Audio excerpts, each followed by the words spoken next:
నమస్కారం అండి. నా పేరు doctor Sunil Reddy, consultant neuro psychiatrist and sexologist at treatment range hospital KBHB Hyderabad. So ఈరోజు మనము ఎరెక్టైల్ డిస్ఫంక్షన్ ట్రీట్మెంట్స్ గురించి తెలుసుకుందాం. ఎరెక్టైల్ డిస్ఫంక్షన్ అంటే పురుషాంగ స్తంభన లోపాలు, అంగం సరిగా గట్టిపడకపోవటము, సెక్షువల్ యాక్టివిటీలో యాక్టివ్గా లేకపోవడాన్ని ఎరెక్టైల్ డిస్ఫంక్షన్ అంటాము. దీని గురించి మనం ముందు చాలా వీడియోస్లో తెలుసుకున్నాం. సో ఈరోజు ట్రీట్మెంట్ ఏంటి అనేది తెలుసుకుందాం. యూజువలీ ఎరెక్టైల్ డిస్ఫంక్షన్, వాస్కులోజెనిక్ ఎరెక్టైల్ డిస్ఫంక్షన్కి ఏంటి అంటే నాన్ ఇన్వేసివ్, ఇన్వేసివ్ అంటే అంగంలోనికి ఇంజెక్షన్స్ ఇవ్వటము, ఇన్వేసివ్ అంటే లోపలికి ఏదైనా చొప్పించి ట్రీట్మెంట్ చేయడాన్ని ఇన్వేసివ్ అంటాం. బయట నుంచి మెడికేషన్స్ కానీ లేకపోతే షాక్ వేవ్ థెరపీ లాంటివి కానీ నాన్ ఇన్వేసివ్ అంటాం. నాన్ ఇన్వేసివ్ అంటే అంగంలోనికి ఎటువంటి ఇబ్బంది జరగదు, ఆపరేషన్ లాంటివి కాదు. ఇన్వేసివ్ అంటే పెనియల్ ఇంప్లాంట్స్, ఇంజెక్షన్స్, మినిమల్ ఇన్వేసివ్స్ అంటాం కదా, అలాగా ఇన్వేసివ్ మెథడ్స్ అన్నమాట. సో మెయిన్గా వీటిలో ఏంటి అంటే ఫస్ట్లో షాక్ వేవ్ థెరపీ అనేది వస్తుంది. ఇది low intensity shock wave therapy. So అంగానికి మసాజింగ్ టెక్నిక్ లాగా షాక్ వేవ్ ఇవ్వడం అనేది జరుగుతుంది. సో ఇందులో ఏమవుతుంది అంటే అంగంలోని కణజాలాన్ని యాక్టివేట్ చేసి బ్లడ్ సప్లైని ఇంప్రవైజ్ చేసి ఎరెక్టైల్ డిస్ఫంక్షన్ని మనము రెక్టిఫై చేయొచ్చు. పీడీఈ ఇన్హిబిటర్స్ అంటాం, PDE5 ఇన్హిబిటర్స్. సో ఇవి వయాగ్రా అంటాం కదా, అలాంటి టాబ్లెట్స్.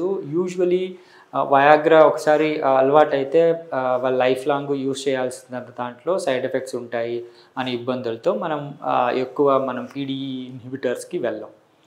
సో అదేవిధంగా ఇంజెక్షన్స్ అంటే కొంతమందికి టెస్టోస్టెరాన్ ఇంజెక్షన్స్ అంగానికి కాదు, మామూలుగా చేతికే లైక్ ఇంట్రామస్కులర్ ఇంజెక్షన్స్ అంటాము, అలాగే ఇవ్వడం జరుగుతుంది. బట్ వాళ్ళకి టెస్టోస్టెరాన్ లోపాలు ఉన్నప్పుడు మాత్రమే ఇలాంటి ఇవ్వడం అనేది జరుగుతుంది.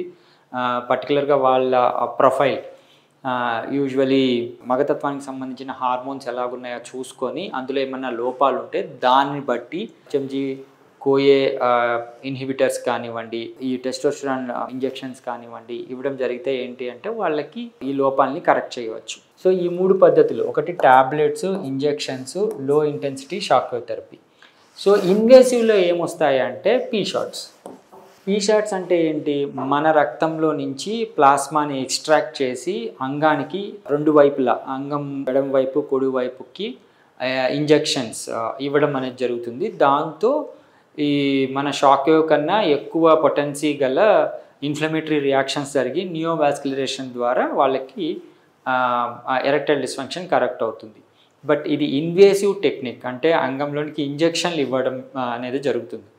నెక్స్ట్ పెనియల్ ఇంప్లాంట్స్ అంటే అంగంలోనికి ఒక పైప్ లాంటిది చొప్పించి ఆ అంగం ఎరెక్షన్స్కి తోడ్పడేటట్లు చేస్తుంది. ఇది కొద్దిగా మినిమల్ ఇన్వేసివ్ టెక్నికే, బట్ ఎరెక్టైల్ డిస్ఫంక్షన్ని కరెక్ట్ చేయడానికి ఈ పద్ధతులు అన్నీ ఫెయిల్ అయినప్పుడు మనము ఇన్వేసివ్ టెక్నిక్స్కి వెళ్ళాల్సి వస్తుంది. సో ఇవన్నీ కూడా ఎరెక్టైల్ డిస్ఫంక్షన్కి మనం ఇచ్చే ట్రీట్మెంట్స్.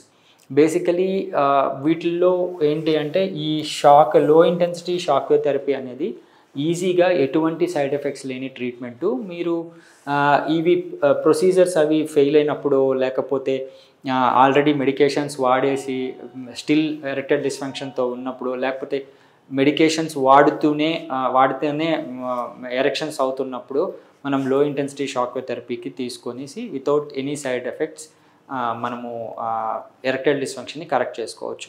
కొద్దిగా అర్థం చేసుకొని మీరు ట్రీట్మెంట్ తీసుకోగలరు. Thank you.